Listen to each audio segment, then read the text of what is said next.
Bismillahirrahmanirrahim. Inshallah, tonight we'll be covering the summary of Surah Al-Adiyat with the reference of Miftah, place of revelation, Madinatul Munawwar. The surah contains 11 ayahs and 170 huruf. If anyone read and recite the surah once based on the numbers of the letter, Allah subhanahu wa ta'ala will be rewarding a person with a minimum hasanat of 1,700. Same amount of sayyat, error deeds will be erased from account of the person, and same amount of time, person degree, darajat will be elevated in the eyes of Allah subhanahu wa ta'ala. With the reference of Ibn Kathir, in the surah, Allah subhanahu wa ta'ala taking a qasam and mentioning the sifat, a good quality of a horse. That horse has some quality, subhanallah, that at one command of a master,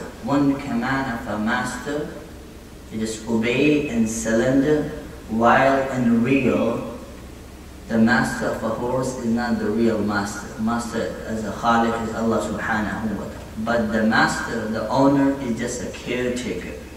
And in a means of, or in the form of a meal, he just provide what Allah subhanahu wa ta'ala created. But the horse realized that during a days and night, this person is taking care of me. So any command that comes, if 5 sifat had been mentioned, I believe that it would be better if we take any tafsir book and read, because the fasahat and balaghat is touching in the first few ayah to the sky. وَالْعَادِيَاتِ ضَبْحًا فَالْمُورِيَاتِ قَدْحًا فَالْمُغِيرَاتِ صُبْحًا فَأَثَرْنَ بِهِ نَقْعًا فَوَسَطْنَ بِهِ جَبًا. These are the 5 quality of the horse has been mentioned. I will try to brief it in the broken language which called English, inshallah. The first, he says that whenever the master give a commands to the horse, it just runs. It just runs. And to the degree, to the best of a capacity. And second, he says that when it runs, just to obey the order of a master, the spark comes from the legs when they hit to the certain rocks and stuff. That shows the speed of the horse. And the third, I mentioned that whenever the master even says in the morning that he's ready to go to whether face any troop or any battle, or whether the master has to travel anywhere, the horse doesn't say in the morning, okay, this is too early for at that moment. And the fourth one, it says that when he runs, definitely when, if anyone has saw the horse race, when he runs, the dust and dirt comes out, but it doesn't bother. At that moment, the horse only remember, I got the command, I have to keep running and keep doing the best of my capacity, the commands I got.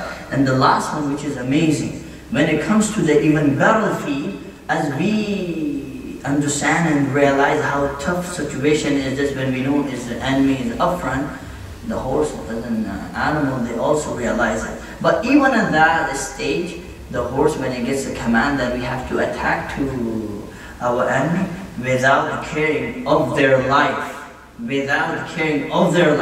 they obey the command of a master so much that they risk their life, but just to give a pleasure and safety and security to the master. So Allah subhanahu wa ta'ala is saying, a real master, owner of a horse is not a master. Master is Allah subhanahu wa ta'ala.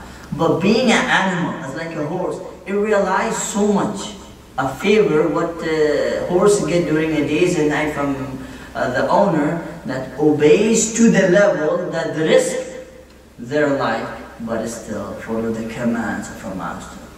But Allah says, إِنَّ الْإِنسَانَ لِرَبِّهِ لَكَنُودٌ. What happened to you, old man? Allah is saying, Allah has created you in the best shape, in the best form, and give you the highest status which no other creation got. Like لَقَدْ خَلَقْنَا الْإِنسَانِ فِي أَحْسَنِ تَقْوِيمٍ, that we have been created in the best shape, best form, and the best structure. And then for this human being, Allah created this earth and the sky. For this human being, Allah created the hell and heaven. But end of the day, Allah subhanahu wa ta'ala is saying, the human during a days and nights benefits from the bounties and blessing of Allah subhanahu wa ta'ala, which are countless, even though is unthankful and fail to recognize his creator or her creator, Allah subhanahu wa ta'ala. And the simple example that we have to pray 5 salahs in Jama'at if we can. So during a daytime we have a work, we have other excuse, which is the necessity of our life. But when it comes to the Isha or the Fajr, who are not doing as a night shift, it became a challenge. So Allah subhanahu wa ta'ala is saying, when this command is given to the horse, they rush because they recognize the favor of a master. But oh man, what happened? You have been engaged in this dunya so much,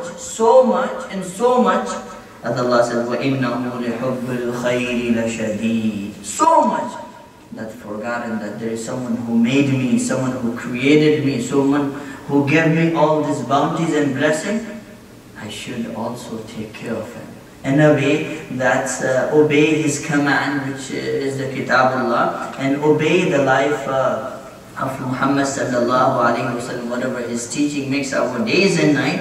But instead of that, we just engage into the level in this dunya or the hub of the dunya that we forgot it for a moment or totally, that someone who made me, someone who created me, and for him I should be taken during days and night. And then further Allah subhanahu wa ta'ala is saying that أَفَلَا يَعْلَمُ إِذَا بُعْثِرَ مَا فِي الْقُبُورِ. What happened to man? Man doesn't see that front of his and her or their eyes, and many have died. They are gone from this dunya. Whether we see the father dies, mother dies, son dies, children die. So what the quality, the beauty, or the loyalty or honesty of this dunya has deceived a man so much that he don't remember there is something called qabr, there is something called akhirah, there is something called question and answer. And then what deceived him, that Allah subhanahu wa ta'ala, who even knows what comes and click in our hearts and mind. And the day of judgment, when we'll be resurrected and each and everything will be asked and account will be held, at that moment what's going to work for him and what's going to save for him and what's going to benefit for the person. So Allah subhanahu wa ta'ala is saying, conclusion, oh man, whatever has been made in this dunya and has been created is for you. Oh my slave, everything for you. Whatever bounties and blessings, only one thing you have to take care, just follow the safety line which has been made as in do it, eat and drink, have a joy. But same time remember there are some things which are unlawful. Some things have been made haram in the Kitabullah, some things which are disliked by Nabi Allah Muhammad sallallahu alayhi wa sallam. Just keep a distance from those things, and then after, when you're enjoying and beautifying your life and having a comfort during a days and night from all the bounties and blessings from Allah subhanahu wa ta'ala, take some moment and thank Allah subhanahu wa ta'ala. Ya Rab, shukr. Ya Rab, thank.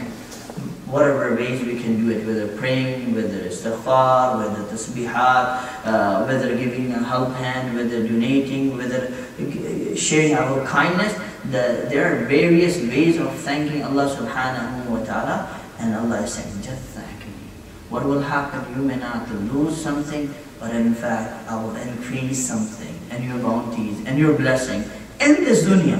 And when you will be resurrected hereafter, where others will be saying, nafsi, nafsi, nafsi, nafsi, at that moment, I will honor you with my pleasure. So may Allah subhanahu wa ta'ala bless us, forgive us. Ya Rabbi salli wa sallim daiman abada ala habibika khairul khalqi kullihim. Allahumma rabbana innana amanna faghfir lana dhunubana wa kaffir anna sayyiatina wa tawaffana ma'al abrar. Allahumma la ilaha illa anta subhanak inni kuntu min adh-dhalimin. Rahmat.